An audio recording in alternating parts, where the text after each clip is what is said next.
नमस्कार, जय हिंद, वंदे मातरम। प्यारे बच्चों, यूपी लेखपाल का प्रैक्टिस सेट 2 लेकर आया हूं। और जैसा कि आपने पहले प्रैक्टिस सेट को समझा और सराहा, वैसा ही आपको कुछ आज भी मिलने वाला है। वीडियो को लाइक कर लीजिएगा, चैनल पर नए हैं चैनल को सब्सक्राइब कर लीजिएगा, क्योंकि प्रश्न यहीं से आएगा। आप पढ़ते रहेंगे आप मेरे साथ तो आपको यकीन आएगा। रही बात पीडीएफ की, तो स्क्रीन पर आपको एक व्हाट्सएप नंबर दिख रहा होगा, उस पर जाकर मैसेज करिए और वहां से आप पीडीएफ प्राप्त कर सकते हैं। बिना वक्त गवाए हम शुरू करेंगे आज का ये बेहतरीन सेशन। हमारा उद्देश्य रहता है कम समय में आपको ज़्यादा से ज़्यादा कंटेंट प्रोवाइड कराना, ताकि आपकी जो लाइफ है वो पढ़ाई को बहुत अच्छे तरीके से मैनेज कर सके।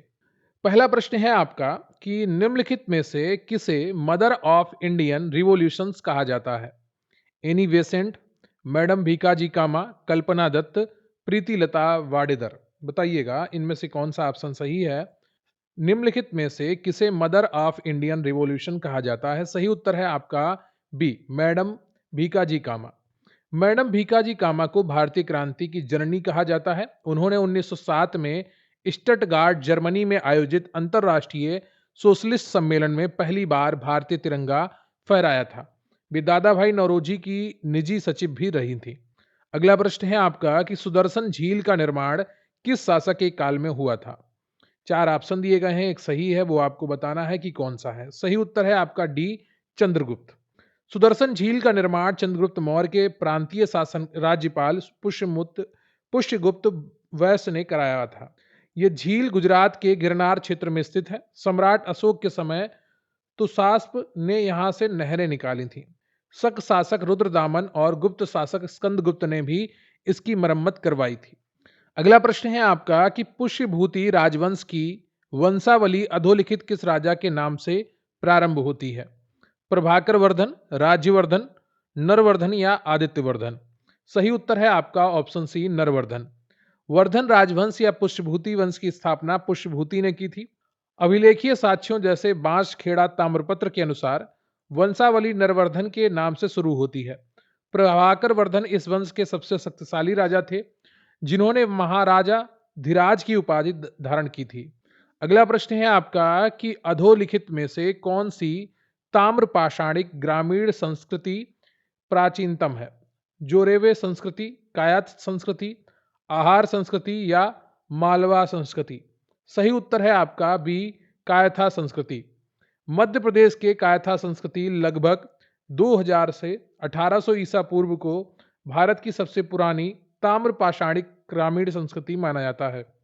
इसकी खोज बी एस वाकड़कर ने की थी। यह संस्कृति अपने मजबूत मृदभांड परंपरा के लिए जानी जाती है। अगला प्रश्न है आपका कि मौर्य साम्राज्य की स्थापना से पहले समस्त उत्तरी भारत विभक्त था। 20 राजतंत्र शासन में, 2 शासन तंत्रों में, 10 राजतंत्र शासन में, 16 महाजनपद व गढ़ राज्यों में। तो सही उत्तर है आपका डी, 16 महाजनपद व गढ़ राज्यों में ये बटा हुआ था। इसकी जानकारी बौद्ध ग्रंथ अंग निकाय और जैन ग्रंथ भगवती सूत्र से मिलती है। मौर्य साम्राज्य ने इन सभी को एकीकृत कर एक विशाल साम्राज्य की स्थापना की थी। अगला प्रश्न है आपका कि भारतीय संविधान के अनुसार निम्न में से किसे अवशिष्ट शक्तियां प्रदान की गई हैं? स्थानीय निकायों को, राज्य तथा केंद्र को या राज्य को। सही उत्तर है आपका सी, केंद्र को। भारतीय संविधान के अनुच्छेद 248 के अनुसार वे विषय जो संघ या राज्य या समवर्ती सूची में शामिल नहीं है, उन्हें अवशिष्ट शक्तियां कहा जाता है। इन पर कानून बनाने का अनन्य अधिकार संसद के पास है। यह प्रावधान कनाडा के संविधान से प्रेरित है। अगला प्रश्न है आपका कि भारत के सर्वोच्च न्यायालय में न्यायाधीशों की संख्या कितनी है? 34 है, 33 है, 31 है या 30 है। सही उत्तर है आपका ए, 34। वर्तमान में सर्वोच्च न्यायालय न्यायाधीशों की संख्या संशोधन अधिनियम 2019 के बाद भारत के सर्वोच्च न्यायालय में कुल न्यायाधीशों की संख्या 34 है। इसमें एक मुख्य न्यायाधीश और 33 अन्य न्यायाधीश शामिल हैं। मूल संविधान में यह संख्या केवल 8 थी। अगला प्रश्न है आपका कि पहली महिला लोकसभा अध्यक्ष कौन थी? सही उत्तर है आपका ऑप्शन बी, मीरा कुमार। ये 2009 से 2014 तक रही थी। प्रतिभा पाटिल भारत की पहली महिला राष्ट्रपति हैं और सुषमा स्वराज दिल्ली की पहली महिला मुख्यमंत्री थी। अगला प्रश्न है आपका कि फरवरी 1948 में भारतीय संविधान के प्रारंभिक मसौदे को किसने तैयार किया था? राम मनोहर सिन्हा, नंदलाल बोस, श्यामा प्रसाद मुखर्जी या बेनगेल नरसिंह राव? सही उत्तर है आपका D, BN. Rao. BN. Rao संविधान सभा के संवैधानिक सलाहकार थे। उन्होंने अक्टूबर 1947 में संविधान का पहला कच्चा मसौदा तैयार किया था। इसे मसौदे पर बाद में डॉक्टर अंबेडकर की अध्यक्षता वाली प्रारूप समिति ने विचार विमर्श किया था। तो सही जो आपका है कि पहला मसौदा किसने तैयार किया था, तो बी.एन. राव ने तैयार किया था। उसी मसौदे पर बाद में प्रारूप समिति के अध्यक्ष डॉक्टर भीमराव अंबेडकर ने विचार विमर्श किया था संविधान सभा में। अगला प्रश्न है आपका कि स्वतंत्र भारत के पहले रक्षा मंत्री कौन थे? सही उत्तर है आपका यहाँ पर बलदेव सिंह। स्वतंत्र भारत के पहले रक्षा मंत्री सरदार बलदेव सिंह थे। वे स्वतंत्र भारत की पहली कैबिनेट 1947 में रक्षा मंत्री के रूप में नियुक्त किए गए थे। उन्होंने भारत पाकिस्तान के बीच सेना के विभाजन और 1947 के कश्मीर युद्ध के दौरान महत्वपूर्ण भूमिका निभाई थी। अगला प्रश्न है आपका कि निम्नलिखित में से कौन सा परिवहन का सबसे सस्ता साधन है? सही उत्तर है आपका यहाँ पर सी, जल परिवहन। जल परिवहन को लंबी दूरी के भारी सामान के लिए सबसे सस्ता साधन माना जाता है। इसके परिवहन में किसी ढांचागत विकास की आवश्यकता बहुत कम होती है। वायु परिवहन परिवहन का सबसे महंगा साधन है। अगला प्रश्न है आपका कि गोदावरी नदी निकलती है, कहाँ से निकलती है, ये आपसे पूछा गया है और सही उत्तर है आपका सी, नासिक से। गोदावरी नदी महाराष्ट्र के नासिक जिले में त्र्यंबकेश्वर की पहाड़ियों से निकलती है। इसे दक्षिण गंगा या वृद्ध गंगा भी कहा जाता है। यह प्रायद्वीपीय भारत की सबसे लंबी नदी है। अगला प्रश्न है आपका कि स्वेज नहर जोड़ती है भूमध्य सागर लाल सागर से, लाल सागर को अरब सागर से, भूमध्य सागर को अटलांटिक महासागर से या भूमध्य सागर को अरब सागर से? सही उत्तर है आपका भूमध्य सागर को लाल सागर से। स्वेज नहर मिस्र में स्थित एक कृत्रिम जलमार्ग है। यह भूमध्य सागर को लाल सागर से जोड़ता है। यह यूरोप और एशिया के बीच की समुद्री दूरी को बहुत कम कर देती है। अगला प्रश्न है आपका कि मेघालय का पठार विस्तार कितना है? प्रायद्वीपीय पठार, अरावलीय पठार, हिमालय या तिब्बत का पठार? सही उत्तर है आपका प्रायद्वीपीय पठार। भूगर्भीय रूप से मेघालय का पठार शिलांग पठार प्रायद्वीपीय पठार का ही एक हिस्सा है। यह मालदा गैप द्वारा मुख्य पठार से अलग हो गया है। इसमें गारो, खासी और जैंतिया पहाड़ियां शामिल हैं। अगला प्रश्न है आपका कि निम्नलिखित में से कौन सा भारत का सबसे छोटा केंद्र शासित प्रदेश है? दमन और दीव, लक्षद्वीप, लद्दाख, अंडमान और निकोबार द्वीप समूह? सही उत्तर है आपका यहाँ पर भी लक्षद्वीप। लक्षद्वीप भारत का सबसे छोटा केंद्र शासित प्रदेश है। इसका क्षेत्रफल लगभग 32 वर्ग किलोमीटर है। यह अरब सागर में स्थित 36 द्वीपों का एक समूह है।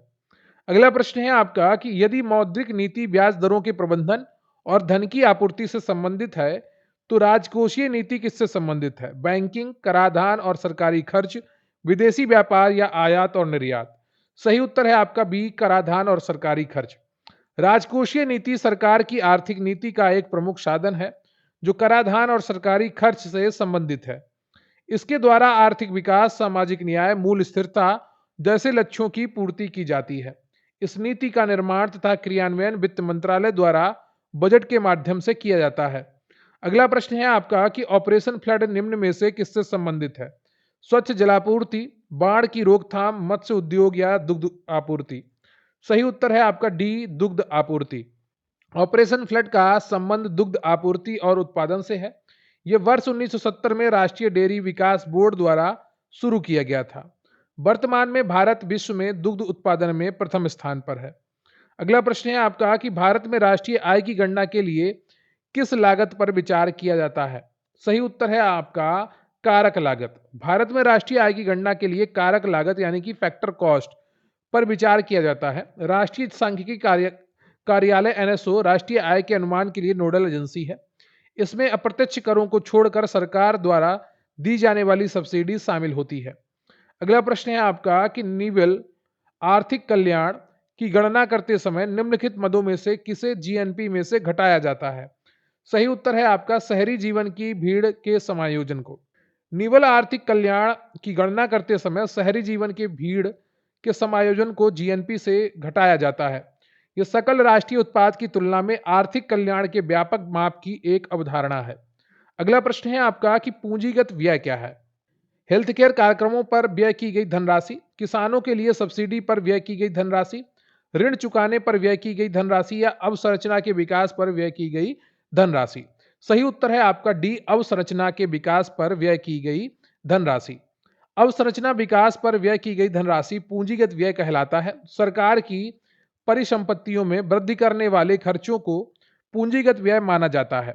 जैसे पुल, सड़क निर्माण, इसमें बैलेंस शीट में परिसंपत्तियों के अंतर्गत दर्ज किया जाता है। अगला प्रश्न है आपका कि अल्पसंख्यक समुदाय से संबंधित छात्रों को विदेश में अध्ययन हेतु शिक्षा ऋणों पर ब्याज सब्सिडी उपलब्ध कराने के उद्देश्य से प्रारंभ की गई योजना कौन सी है? नया सवेरा, पढ़ो परदेश, नई उड़ान, नई आशा। सही उत्तर है आपका बी, पढ़ो परदेश। अल्पसंख्यक समुदाय के छात्रों को विदेश में अध्ययन हेतु शिक्षा ऋणों पर ब्याज सब्सिडी देने के लिए पढ़ो परदेश योजना शुरू की गई है।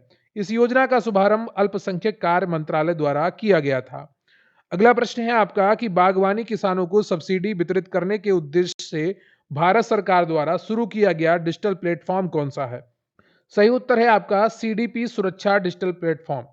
बागवानी किसानों को सब्सिडी वितरित करने के लिए भारत सरकार द्वारा सीडीपी सुरक्षा डिजिटल प्लेटफॉर्म शुरू किया गया है। इसका पूरा नाम है system for unified resource allocation knowledge and secure horticulture assistance. अगला प्रश्न है आपका कि प्रधानमंत्री मुद्रा योजना का मुख्य उद्देश्य क्या है? सही उत्तर है आपका गैर कारपोरेट लघु व्यापार क्षेत्र को वित्तीय सहायता का प्रावधान करना। प्रधानमंत्री मुद्रा योजना पीएम मुद्रा योजना का मुख्य उद्देश्य गैर कारपोरेट लघु व्यापार क्षेत्र को वित्तीय सहायता प्रदान करना है। इस योजना की शुरुआत अगस्त 2015 में की गई थी। इसके अंतर्गत शिशु, किशोर और तरुण श्रेणी के अंदर ऋण दिया जाता है।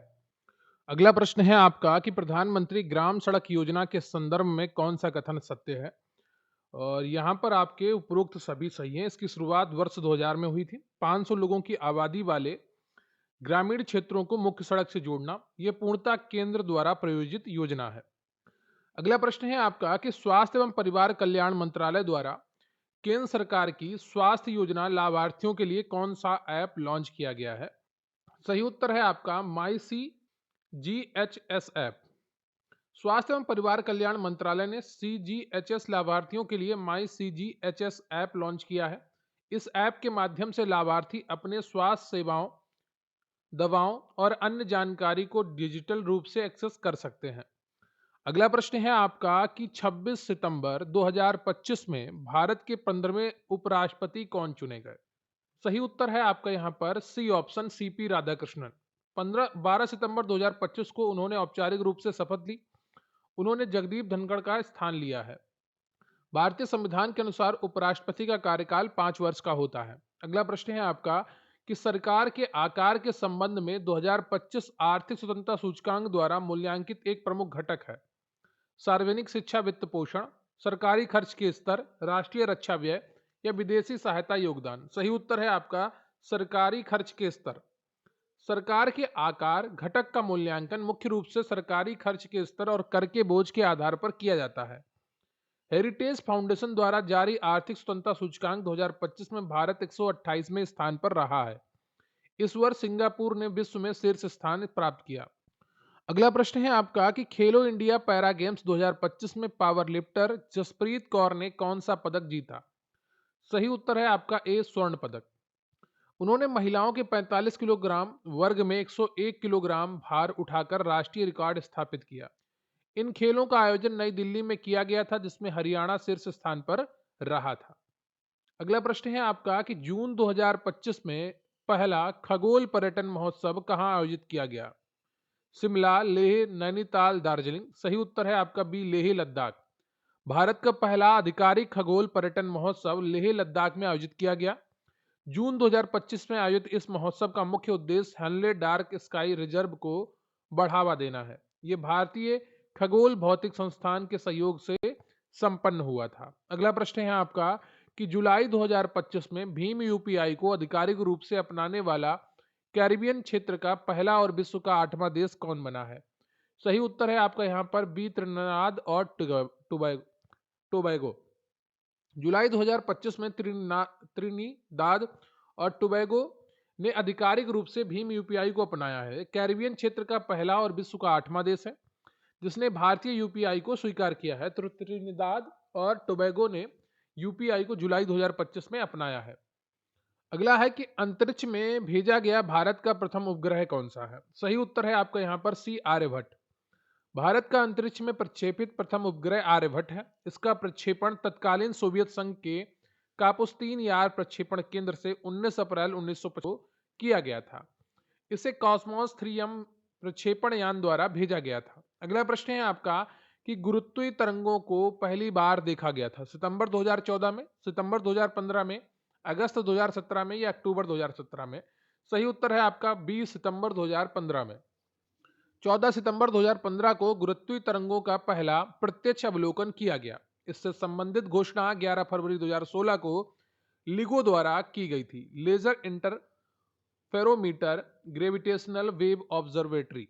अगला प्रश्न है आपका कि भारतीय उपग्रह श्रृंखला जो दूर संचार तंत्र के लिए उपयोग में लाई जा रही है वो कौन सी है? सही उत्तर है आपका यहाँ पर डी, इनसैट। इनसैट अर्थात भारतीय राष्ट्रीय उपग्रह प्रणाली इसरो द्वारा शुरू की गई बहुउद्देशीय भू-स्थिर उपग्रहों की एक श्रृंखला है। यह दूर संचार, प्रसारण, मौसम विज्ञान के लिए उपयोग होती है। वर्ष 1983 में शुरू हुआ इनसैट एशिया प्रशांत क्षेत्र में सबसे बड़ी देशीय संचार प्रणाली है। अगला प्रश्न है आपका कि मीथेन उपस्थित वायुमंडल में चंद्रमा के, सूर्य के, मंगल के या बृहस्पति के? सही उत्तर है आपका सी, मंगल के। मंगल ग्रह के वायुमंडल में मीथेन उपस्थित है। मीथेन का रासायनिक सूत्र होता है CH4। मंगल पर मीथेन की मौजूदगी जीवन की संभावनाओं की जांच का एक महत्वपूर्ण विषय है। अगला प्रश्न है आपका कि भारत की पहली स्वदेशी एंटी रेडिएशन मिसाइल का नाम क्या है? सही उत्तर है आपका डी, रुद्रम। डीआरडीओ द्वारा विकसित भारत की पहली स्वदेशी एंटी रेडिएशन मिसाइल का नाम रुद्रम है। 9 अक्टूबर 2020 को इसका सुखोई 30 MKI लड़ाकू विमान द्वारा सफल परीक्षण किया गया। यह नई पीढ़ी की हवा से सतह पर मार करने वाली मिसाइल है जिसकी मारक क्षमता 200 किलोमीटर तक है। अगला प्रश्न है आपका कि पारिस्थितिकी तंत्र में ऊर्जा का प्रवाह सदैव किस दिशा में होता है? सही उत्तर है एक दिशा में। पारिस्थितिकी तंत्र में ऊर्जा का प्रवाह सदैव एक दिशीय होता है, यूनिडायरेक्शनल, उत्पादकों से उपभोक्ताओं की ओर। यह ऊष्मागतिकी के नियमों का पालन करता है। लिंडमैन के 10% नियम के अनुसार एक पोषी स्तर से दूसरे पोषी स्तर में केवल 10% ऊर्जा ही स्थानांतरित होती है। अगला प्रश्न है आपका कि जैव विविधता हॉटस्पॉट की अवधारणा को सर्वप्रथम किसके द्वारा प्रतिपादित किया गया था? सही उत्तर है आपका बी, नॉर्मन मायर्स ने। जैव विविधता हॉटस्पॉट की अवधारणा को सर्वप्रथम 1988 में ब्रिट पारिस्थितिकीविद नॉर्मन मायर्स द्वारा प्रतिपादित किया गया था। हॉट हॉटस्पॉट घोषित होने के लिए किसी क्षेत्र में संवहनी पौधों की कम से कम 1500 स्थानिक प्रजातियां होनी चाहिए। भारत में 4 प्रमुख जैव विविधता हॉटस्पॉट हैं। एक है हिमालय, दूसरा है इंडो बर्मा क्षेत्र, तीसरा है पश्चिम घाट और चौथा है सुडालैंड। अगला प्रश्न है आपका कि निम्नलिखित में से कौन सी गैस ग्रीन हाउस प्रभाव के लिए सर्वाधिक उत्तरदायी है? सही उत्तर है आपका सी, कार्बन डाइऑक्साइड। वैश्विक तापमान और ग्रीन हाउस प्रभाव के लिए सर्वाधिक उत्तरदायी गैस कार्बन डाइऑक्साइड है, CO2। वातावरण में कार्बन डाइऑक्साइड की सांद्रता और उत्सर्जन की मात्रा सबसे अधिक है। यह गैस पृथ्वी द्वारा उत्सर्जित दीर्घ तरंग अवरक्त विकिरण को अवशोषित कर वायुमंडल का तापमान बढ़ाती है।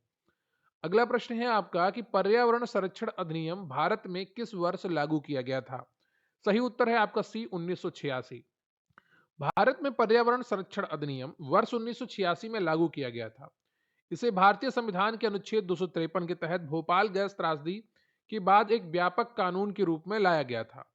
इसका मुख्य उद्देश्य पर्यावरण का संरक्षण, सुधार करना और मानव व पौधों को खतरों से बचाना है। अगला प्रश्न है आपका कि ओजोन परत क्षरण को रोकने के लिए अंतरराष्ट्रीय स्तर पर कौन सा समझौता किया गया था? सही उत्तर है आपका मॉन्ट्रियल प्रोटोकॉल।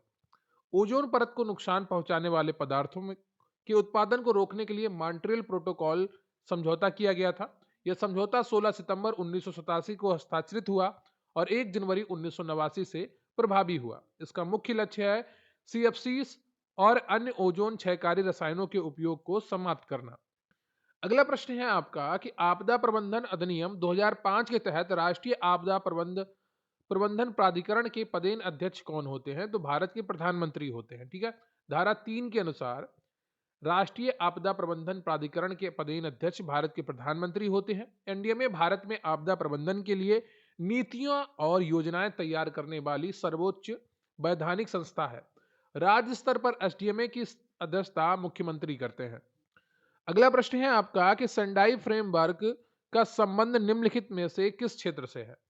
आपदा जोखिम न्यूनीकरण, ठीक है, बी ऑप्शन आपका यहां पर सही हो जाएगा, आपदा जोखिम न्यूनी। सेंडाई फ्रेमवर्क 2015-2030 का संबंध आपदा जोखिम न्यूनीकरण से है। इसे मार्च 2015 में जापान के सेंडाई शहर में अपनाया गया था। इसका उद्देश्य आपदाओं के कारण होने वाली मृत्यु दर और आर्थिक नुकसान में कमी लाना है। अगला प्रश्न है आपका कि निम्नलिखित में से किसे द्वितीयक प्रदूषक माना जाता है? Sulphur dioxide, carbon monoxide, pan या पार्टिकुलेट मैटर? सही उत्तर है आपका यहाँ पर पैन। पैन एक द्वितीयक प्रदूषक है जो ये स्रोतों से उत्सर्जित नहीं होता। प्राथमिक प्रदूषक सूर्य के प्रकाश की उपस्थिति में अभिक्रिया करके द्वितीयक प्रदूषकों का निर्माण करते हैं। सल्फर डाइऑक्साइड, कार्बन मोनोऑक्साइड और पीएम प्राथमिक प्रदूषक। बात करते हैं राष्ट्रीय आपदा मोचन बल की। प्रश्न है कि राष्ट्रीय आपदा मोचन बल का प्रशासनिक नियंत्रण किस मंत्रालय के अधीन है? तो सही उत्तर है आपका यहाँ पर बी ऑप्शन, गृह मंत्रालय। राष्ट्रीय आपदा मोचन बल का प्रशासनिक नियंत्रण गृह मंत्रालय के अधीन है। एनडीआरएफ का गठन आपदा प्रबंधन अधिनियम 2005 के तहत किया गया है। कमेंट के करके बताइएगा, मैंने कई बार आपको पढ़ाया है कि एनडीआरएफ का गठन कौन सी धारा के तहत किया गया है। राष्ट्रीय आपदा मोचन बल का गठन आपदा प्रबंधन अधिनियम 2005 की कौन सी धारा के अंतर्गत किया गया है, कमेंट करके बताइएगा। एनडीआरएफ का महानिदेशक डीजी भारतीय पुलिस सेवा का एक वरिष्ठ अधिकारी होता है। अगला प्रश्न है आपका कि पारिस्थितिकी तंत्र में इकोटोन किसे संदर्भित करता है? सही उत्तर है आपका वह क्षेत्र जहां दो भिन्न पारिस्थितिकी तंत्र मिलते हैं। इकोटोन वह संक्रमण क्षेत्र है जहां दो या दो से अधिक भिन्न पारिस्थितिकी तंत्र मिलते हैं। उदाहरण के लिए मैंग्रोव वन। समुद्री और स्थलीय तंत्र के बीच में इकोटोन के अच्छे उदाहरण हैं। इस क्षेत्र में अक्सर उच्च जैव विविधता पाई जाती है जिसे एड्स इफेक्ट। अब बात करते हैं आपके जो सिलेबस में डीआई के प्रश्न हैं उन। तो यहाँ एक टेबल दी गई है और उसके आधार पर आपको प्रश्न करना है। दिन दिए गए हैं, एक तरफ यहाँ पर डेटा दिया गया है ए बी सी डी दिया गया है। किसी प्रोग्राम के 5 विभिन्न दिनों में 4 अलग अलग स्थानों के बीच दिनों के बीच बेचे गए टिकटों की संख्या से संबंधित डेटा है। यहाँ पर आपको पता करना है कि स्थान डी से मंगलवार तथा बुधवार को कुल बेचे गए कुल टिकटों की संख्या तथा स्थान ए से बुधवार को बेचे गए कुल टिकट कितना क्रमशः अनुपात होगा। तो क्या करना है, डी वाले में मंगलवार और आपको बुधवार का जोड़ना है 90 118, ठीक है, इसको जोड़ लेना है और फिर उसका रेशियो निकालना है आपको। स्थान ए मानी ये है स्थान और दिन है आपका बुधवार 104 से। तो यहाँ पर जो सही उत्तर हो जाएगा आपका वो 2:1 हो जाएगा, डी ऑप्शन। ठीक है, यहाँ पर सॉल्व किया गया है, आप इसका स्क्रीनशॉट ले सकते हैं। पूरा आप पहले क्वेश्चन का स्क्रीनशॉट ले लीजिए। ये सारे मैथ के जितने भी क्वेश्चन है डीआई आप जब स्वयं करेंगे तभी आपको तैयार होंगे। आपकी जो कैलकुलेशन एबिलिटी है वही चेक की जाती है कि आपके कितनी जल्दी से आप कैलकुलेशन कर लेते हैं। अगला प्रश्न है कि स्थान सी से सोमवार, बुधवार तथा शुक्रवार को बेचे गए टिकटों की औसत संख्या कितनी है? ठीक है, औसत निकालना बहुत आसान होता है। कैसे निकाला गया है आप देख सकते हैं। ठीक है, स्क्रीनशॉट ले लीजिए आप इसका भी। अगला प्रश्न है आपका, यदि मंगलवार को स्थान ई से बेचे गए टिकटों की संख्या स्थान ए तथा स्थान बी से मंगलवार को बेचे गए कुल टिकटों की संख्या 15/31 है तो मंगलवार को स्थान ई से कितने टिकट बेचे गए, ये आपसे पूछा गया। तो यहाँ पर आपका इसका जो सही उत्तर है वो डी है पर। ठीक है, कैसे करना है यहाँ पर आप इसका स्क्रीनशॉट। अगला प्रश्न है आपका कि स्थान बी तथा स्थान डी से सोमवार को बेचे गए कुल टिकटों की संख्या तथा इन्हीं स्थानों से गुरुवार को बेचे गए कुल टिकटों की संख्या के मध्य कितना अंतर है? सही उत्तर है आपका बी 12। कैसे करना है यहाँ पर आप इसका स्क्रीनशॉट। अगला प्रश्न है आपका कि स्थान ए से सोमवार को बेचे गए टिकटों की संख्या इसी स्थान से शुक्रवार को बेचे गए टिकटों की संख्या से कितने। बहुत ही आसान प्रश्न है और इसको आप इस तरीके से कर सकते हैं। देखिए, कोशिश किया करिए कि आप अपने अनुसार करें, कभी नकल ना किया करें। तो मैथ है वो अपने मेथड से जब करेंगे तो बहुत आसानी से आपको याद भी हो जाएगी कैसे करना है और कैलकुलेशन भी आपकी फास्ट हो जाएगी। क्लियर है आपको? अब यहाँ पर एक दूसरी टेबल है, 51 से 55 तक के प्रश्नों को आपको इस टेबल है, आप यहाँ पर स्क्रीनशॉट ले सकते हैं। ऐसे ही यहाँ पर आपको प्रश्न दिया गया है कि गांव बी और डी को मिलाकर कुल जनसंख्या गांव सी की कुल जनसंख्या का लगभग कितने प्रतिशत है? कुल आबादी है। बी और डी की पूछा हूं, सी की कुल जनसंख्या का लगभग कितना, तो सी की कुल जनसंख्या 15,000 है। बी और डी की आपको जोड़नी है तो 4800 और 12,500, तो इस प्रकार आप निकालेंगे तो 115% आपका आंसर आएगा। अगला प्रश्न है आपका कि गांव बी में मतदान करने वाली महिलाओं का गांव डी में मतदान करने वाले पुरुषों से अनुपात कितना है। बहुत आसानी से आप इसका उत्तर, ये डॉलर का चिन्ह लगा है यहाँ पर, और देखिएगा टाइम्स यानी गुणा, और ये आपका फ्रैक मत, तो यहाँ पर आपका 6:25 है। अगला प्रश्न है आपका कि गांव ए और सी में मिलाकर मतदान करने वाले गांव वासियों की कुल संख्या कितनी है। सही उत्तर है आपका 12,009। अगला प्रश्न है आपका गांव डी में मतदान करने वाले पुरुषों की संख्या गांव ए के मतदान करने वाले जनसंख्या का कितने प्रतिशत, 2/3 सही, 1/3, 4/6 या 525 सही, 2/3%। सही उत्तर है आपका बी, 666 सही, 2/3%। ठीक है। अगला प्रश्न है आपका कि गांव बी और ए मिलाकर मतदान करने वाले पुरुषों और महिलाओं के मध्य अंतर का योग कितना है, यह आपसे पूछा गया है, और सही उत्तर है आपका बी, 1560। गांव बी में मतदान करने वाले पुरुष, ठीक है, 960 अंतर आएगा, और फिर यहाँ पर ए के मतदान करने वाले में 600 आएगा, तो जोड़ देंगे 1560 हो जाएगा। अगला प्रश्न है आपका कि निम्नलिखित प्रश्न में 4 विकल्प दिए गए हैं, जिनमें से उस विकल्प का चयन करें जो दिए गए शब्द का सही स्त्रीलिंग शब्द है। राजपूत का राजपूतानी, राजपूताई, राजपूतरीन, राजपूती। सही उत्तर है आपका ऑप्शन ए। हिंदी व्याकरण के अनुसार जातिवाचक संख्या राजपूत में आनी प्रत्यय जोड़ने से उसका स्त्रीलिंग रूप बनाया जा सकता है, तो राजपूतानी हो जाएगा। अगला प्रश्न है आपका कि नीचे दिए गए शब्द का सही बहुवचन रूप वाला विकल्प पहचानिए। शब्द है आपका तलवार, तो तलवार का बहुवचन क्या होगा, तो 5 तलवारें। ऐसे प्रश्नों को करने के लिए आप आगे संख्या जोड़ लीजिए, ए ऑप्शन आपका यहाँ पर सही हो जाएगा। अगला प्रश्न है आपका कि ह्रस्व व दीर्घ इनमें से किसके प्रकार है। स्वर के हैं, व्यंजन के हैं, वर्णमाला के हैं, संयुक्त व्यंजन के हैं। सही उत्तर है आपका स्वर के। अगला प्रश्न है आपका कि रिक्त स्थान को भरने के लिए सबसे उपयुक्त शब्द का चयन करें। जैसे ही अध्यापक महोदय आए, कक्षा, भक्त हो गई, जंगली हो गई, शांत हो गई, पागल हो गई, तो शांत हो गई। ठीक है, सी ऑप्शन आपका सही है। अगला प्रश्न है आपका दिए गए शब्द का विलोम चुने। आदि का क्या होगा, आरंभ होगा, बर्बादी होगी, आबादी होगी या अनादि होगी। सही उत्तर है आपका डी, अनादि, या अंत भी हो सकता है। अगला प्रश्न है आपका कि सही वर्तनी वाले शब्द का चयन करें। गगनचोबी, गगनचुंबी या गगनचुंबी। सही उत्तर है आपका यहाँ पर सी ऑप्शन। अगला प्रश्न है आपका कि निम्नलिखित प्रश्न में से उस सही विकल्प का चयन करें जो अशुद्ध वाक्य के शुद्ध रूप का सबसे अच्छा विकल्प है। मैंने गांव जाना है, तो यहाँ पर जो सही हो जाएगा वो बी हो जाएगा, मुझे गांव जाना है। अगला प्रश्न है आपका कि कोयल रिक्त स्थान रही है, पूर्ति, ये तो रिक्त स्थान की पूर्ति आपको करनी, महक रही है, बहक रही है, भौंक रही है या कूक रही है। कोयल के लिए किसका प्रयोग किया जाता है, कूकने का प्रयोग किया जाता है, कोयल कूक रही है। डी ऑप्शन आपका सही हो जाएगा। अगला प्रश्न है आपका कि जो मोक्ष चाहता है, इस वाक्यांश के लिए एक शब्द क्या होगा। मोछालू, मुमर्षु या मोक्ष प्रिय। सही उत्तर है आपका ए, मोक्ष। अगला प्रश्न है आपका कि अंधेर नगरी मुहावरे का सही अर्थ क्या है। राजविहीन स्थान, अन्याय की जगह, जहां अंधेरा हो, सुनसान जगह। सही उत्तर है आपका अन्याय की जगह, अंधेर नगरी चौपट। ठीक है, ये पूरा मुहावरा है और इसका अर्थ है अन्याय की जगह। अगला प्रश्न है आपका कि वर्ल्ड वाइड वेब के आविष्कारक कौन है। सही उत्तर है आपका यहाँ पर option C, Tim Berners Lee. 1989 की शरण में वर्ल्ड वाइड वेब का आविष्कार किया। उन्होंने HTML, URL और HTTP जैसी मूलभूत तकनीकें भी की। अगला प्रश्न है आपका कि हार्डवेयर और सॉफ्टवेयर में मुख्य अंतर क्या है।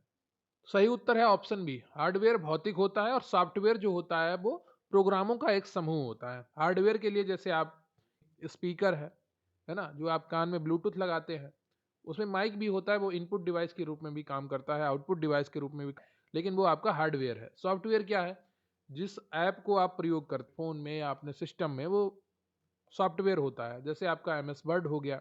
अगला प्रश्न है आपका कि निम्न में से कौन सा एक इनपुट डिवाइस नहीं है। Scanner, keyboard, printer, mouse. Printer आपका आउटपुट डिवाइस है, सी ऑप्शन सही हो जाए। अगला प्रश्न है आपका कि लेजर प्रिंटर किस तकनीक पर काम करता है। इंक की बूंदों को छिड़कना, पिनों से कागज पर प्रहार करना, टोनर, पाउडर और गर्मी का उपयोग करना, ताप से विशेष कागज पर छपाई। सही उत्तर है आपका सी, टोनर, पाउडर और गर्मी का उपयोग। लेजर प्रिंटर एक नॉन इम्पैक्ट प्रिंटर है जो लेजर बीम से ड्रम पर एक छवि बनाता है। ये टोनर को आकर्षित करता है और फिर गर्मी और दबाव का उपयोग करके उसे कागज पर स्थानांतरित करता है। अगला प्रश्न है आपका कि एड्रेस को दर्शाने के लिए आमतौर पर किस प्रारूप का उपयोग होता है। IPv4 की बात हो रही है। 8 हेक्साडेसिमल समूह, 4 दशमलव संख्या का सेट जो डॉट से अलग हो, 16 बाइनरी अंक या एक URL लिंक। सही उत्तर है आपका 4 दशमलव संख्याओं का सेट जो डॉट से अलग हो। ठीक है, IPv4 में ये होता है और IPv6 में हेक्साडेसिमल का प्रयोग होता है। IPv4 एड्रेस 32 बिट्स लंबा होता है और इसे डॉटेड डेसिमल नोटेशन में दर्शाया जाता है। इसे 4 दशमलव संख्याओं का सेट होता है और जो डॉट से अलग होता है, जैसे कि आपका 192.168.1.1। प्रत्येक संख्या 0 से 255 तक हो सकती है। अगला प्रश्न है आपका कि फिटनेस ट्रैकर बैंड किस श्रेणी का IT गैजेट है और इसका मुख्य अनुप्रयोग क्या है। सही उत्तर है आपका सी, वेयरेबल गैजेट और स्वास्थ्य और गतिविधि मॉनिटरिंग। वेयरेबल यानी कि आप पहन सकते हैं। फिटनेस ट्रैकर बैंड एक वेरेबल डिवाइस है जिसमें सेंसर लगे होते हैं। ये उपयोगकर्ता के कदम, दूरी, जलती कैलोरी, नींद और हृदय गति को ट्रैक करता है। अगला प्रश्न है आपका कि एक वैध ईमेल पते की संरचना कैसी होती है। उपयोगकर्ता का नाम @डोमेन नाम, उपयोगकर्ता का नाम #डोमेन नाम। तो सही उत्तर आपका ए ऑप्शन हो जाएगा। यूजर नेम आप यूज करते हैं कोई भी, जैसे किसी का नाम है सोनम, तो Sonam dot Singh dot Tiwari dot Sharma dot Yadav, जैसा भी आप यूजर नेम बनाएं। कोई नंबर की यूज प्रयोग करता है, कोई कुछ प्रयोग करता है @gmail.com। ठीक है, ये उदाहरण है एक। अगला प्रश्न है आपका कि स्मार्टफोन में ऐप स्वीकार स्वाइप करके बंद करने की क्रिया का क्या उद्देश्य है। ऐप को पूरी तरह से अनइंस्टॉल करना, ऐप को अपडेट करना, ऐप को बैकग्राउंड से बंद करना और मेमोरी फ्री करना, या ऐप की सेटिंग रीसेट करना। सही उत्तर है आपका ऐप को बैकग्राउंड से बंद करना और मेमोरी फ्री करना। जब आप रिसेंट ऐप्स के व्यू में जाकर किसी ऐप को स्वाइप करके बंद करते हैं तो आप उसे बैकग्राउंड में से बंद कर देते हैं।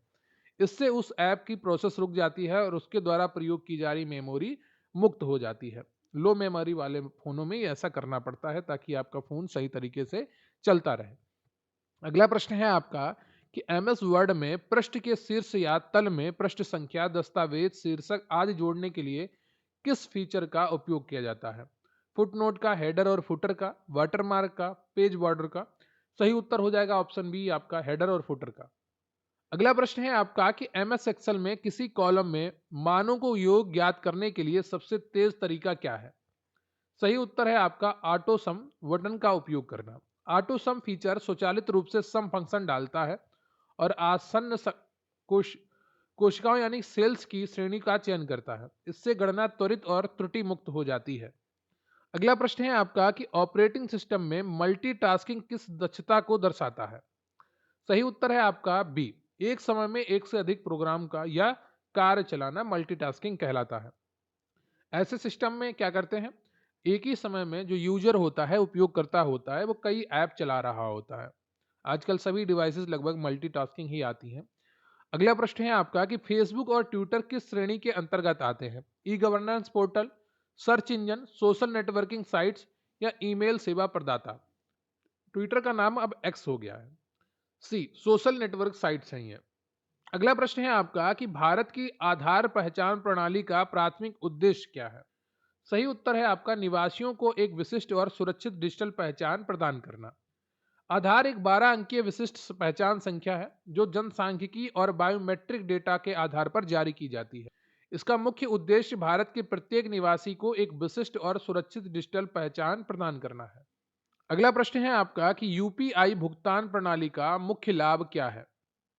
सही उत्तर है आपका बी, तत्काल 24/7 बैंक से बैंक धन हस्तांतरण केवल एक वर्चुअल पते का उपयोग करके।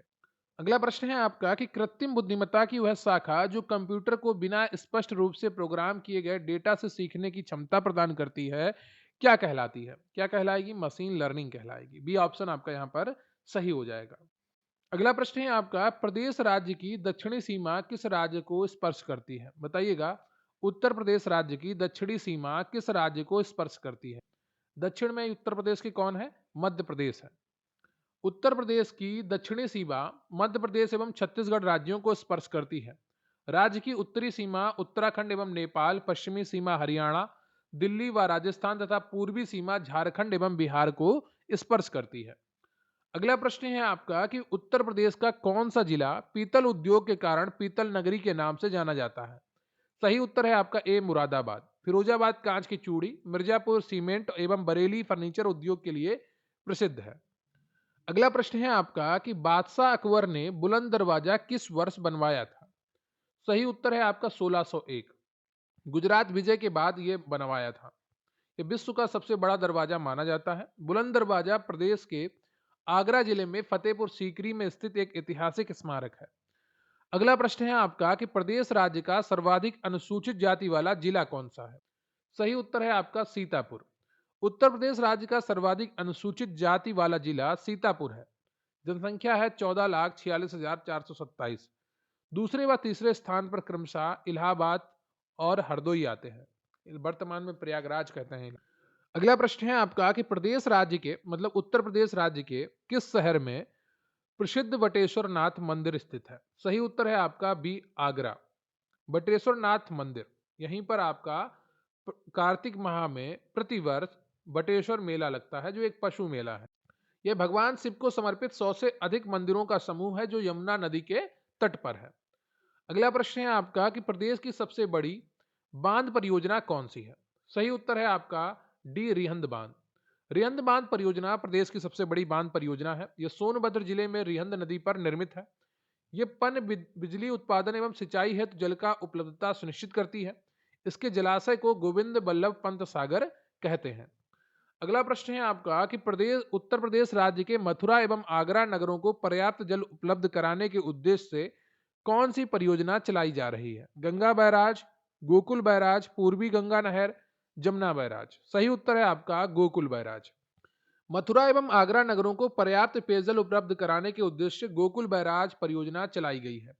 राज्य में मथुरा एवं गोकुल के मध्य यमुना नदी पर इसका निर्माण किया गया है। अगला प्रश्न है आपका प्रदेश सरकार को कारोबारियों को बढ़ावा देने के लिए प्रदेश नई स्टार्टअप नीति 2020 को प्रदेश के आगे आप उत्तर लगा लीजिएगा, ठीक है, सभी प्रश्नों में लगा है।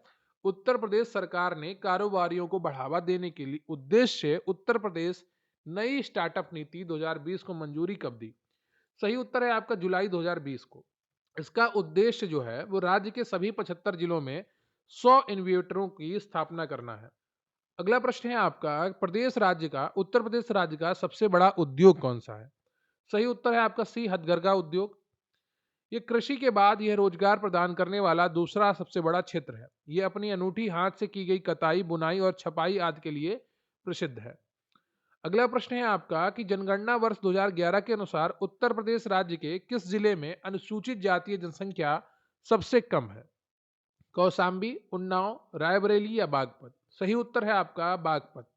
जनगणना वर्ष 2011 के अनुसार उत्तर प्रदेश के बागपत जिले में अनुसूचित जातीय जनसंख्या सबसे कम है। एससी की 1,49,060। दूसरा व तीसरा सबसे कम जनसंख्या वाला स्थान क्रमशः श्रावस्ती और गौतम बुद्ध नगर है। अगला प्रश्न है आपका कि भारत सरकार द्वारा प्रारंभ की गई अन्नपूर्णा योजना का शुभारंभ प्रदेश के किस जिले से किया गया था? सही उत्तर है सी गाजियाबाद। इसका शुभारंभ 2 अक्टूबर 2000 को उत्तर प्रदेश राज्य के गाजियाबाद जिले में सिखौड़ा नामक ग्राम से किया गया। इस योजना का मुख्य उद्देश्य अत्यंत निर्धन वरिष्ठ नागरिकों को मुफ्त भोजन अनाज की व्यवस्था करना। अगला प्रश्न है आपका कि नवंबर 2024 में किस राज्य सरकार ने पशुपालन व पैरा पशु चिकित्सा में डिप्लोमा व सर्टिफिकेट पाठ्यक्रम शुरू करने की नीति आरंभ की? सही उत्तर है आपका उत्तर प्रदेश। इस पहल का उद्देश्य ग्रामीण क्षेत्रों में पशु चिकित्सा देखभाल में सुधार करना है। अगला प्रश्न है आपका कि वाल्मीकि अंबेडकर आवास योजना की शुरुआत कब की गई थी? सही उत्तर है आपका सी दिसंबर 2001 में। 2 दिसंबर 2001 को शुरुआत की गई थी। इसका उद्देश्य निर्धनता रेखा के नीचे रहने वाले गरीब, झुग्गी झोपड़ियों व मलिन बस्तियों के लोगों को स्वस्थ आवास उपलब्ध कराना। अगला प्रश्न है आपका कि प्रदेश की रोजगार छतरी योजना का उद्देश्य क्या है, जिसकी शुरुआत जुलाई 2020 में की गई थी? सही उत्तर है आपका अनुसूचित जाति का सर्वांगीण विकास। जुलाई 2020 में राज्य के मुख्यमंत्री योगी आदित्यनाथ द्वारा नवीन रोजगार छतरी योजना की शुरुआत की गई। इस योजना का मुख्य उद्देश्य राज्य में अनुसूचित जाति के व्यक्तियों का सर्वांगीण विकास और आर्थिक सहायता करना है। अगला प्रश्न है आपका कि प्रदेश में पशु चिकित्सा अनुसंधान संस्थान कहाँ स्थापित है? सही उत्तर है आपका बरेली। इसकी स्थापना 1889 में हुई थी। इसे पहले इंपीरियल बैक्टीरियोलॉजिकल लेबोरेटरी के नाम से जाना जाता था। अगला प्रश्न है आपका कि गोविंद बल्लभ पंत सागर परियोजना कहाँ स्थित है? तो ये सोनभद्र में स्थित है। कृत्रिम जलाशय है भारत का सबसे बड़ा। अगला प्रश्न है आपका कि प्रदेश में प्रारंभिक शिक्षा के लिए स्कूल चलो अभियान कब शुरू किया गया? सही उत्तर है आपका वर्ष 2001 में। देखिए ये 2001-2002 में शुरू किया गया था। तो यहाँ पर आप 2001 भी लगा सकते हैं, 2002 भी लगा सकते हैं, ठीक है। जब 2001 ना हो तब आप 2002 लगाइएगा, ठीक। वित्तीय वर्ष 2001-2 में ये शुरू किया गया था। अगला प्रश्न है आपका कि वर्ष 2021 में प्रारंभ प्रदेश मुख्यमंत्री स्वरोजगार योजना के अंतर्गत कितने वर्ष तक युवा पात्र हैं? सही उत्तर है आपका 18 से 40। 2021 प्रारंभ मुख्यमंत्री युवा स्वरोजगार योजना के अंतर्गत 18 से 40 वर्ष तक के युवा पात्र हैं। इसमें प्रदेश के मूल निवासी तथा न्यूनतम हाई स्कूल पास युवाओं को उद्यमशीलता के लिए प्रोत्साहित किया जाता है, ऋण उपलब्ध कराया जाता है। अगला प्रश्न है आपका कि उत्तर प्रदेश नई स्टार्टअप नीति 2020 के तहत कहां देश का सबसे बड़ा इनोवेशन हब की स्थापना करने का लक्ष्य रखा गया है? सही उत्तर है आपका ए लखनऊ। वर्तमान में राज्य में 1800 से अधिक पंजीकृत स्टार्टअप हैं। अगला प्रश्न है आपका कि दीनदयाल उपाध्याय राज्य ग्राम विकास संस्थान का मुख्यालय कहाँ स्थित है? सही उत्तर है आपका यहाँ पर सी लखनऊ। दीनदयाल उपाध्याय राज्य ग्राम विकास संस्थान का मुख्यालय बख्शी का तालाब लखनऊ में स्थित है। यह ग्रामीण विकास के क्षेत्र में प्रशिक्षण और अनुसंधान का प्रमुख केंद्र है। तो ये रहे आपके इस मॉक टेस्ट के, इस प्रैक्टिस सेट के 100 प्रश्न। उम्मीद करता हूं आपने बहुत ईमानदारी के साथ इस क्लास को अटेंड किया होगा। यहाँ पर एक कमी थी कि 5वां ऑप्शन नहीं था, उसके लिए मैं माफ़ी चाहूँगा। आगे से ध्यान रखूंगा कि सभी मॉक टेस्ट में आपके 5वें ऑप्शन भी उपलब्ध रहें। बताइएगा कमेंट करके कि आपके 100 में से कितने प्रश्न सही हुए हैं और कैसा लगा आपको आज का ये मॉक टेस्ट। उम्मीद करता हूँ आपको लगातार मैं मॉक टेस्ट प्रोवाइड करवाता रहूँगा और प्रयास हमारा यही है कि आपका अब शॉर्ट लिस्टिंग भी आ गई है, आप अच्छे से तैयारी करते रहिए। वीडियो को लाइक कर लीजिए, चैनल पर नए हैं चैनल को सब्सक्राइब कर लीजिए और अपने दोस्तों के साथ भी वीडियो को शेयर करिएगा। मिलते हैं फिर किसी अन्य वीडियो में, तब तक के लिए जय हिंद जय भारत। और रही बात आप पीडीएफ की, तो स्क्रीन पर आपको एक व्हाट्सएप नंबर दिख रहा होगा, वहां पर आप मैसेज करेंगे तो आपको पूरी जानकारी मिल जाएगी।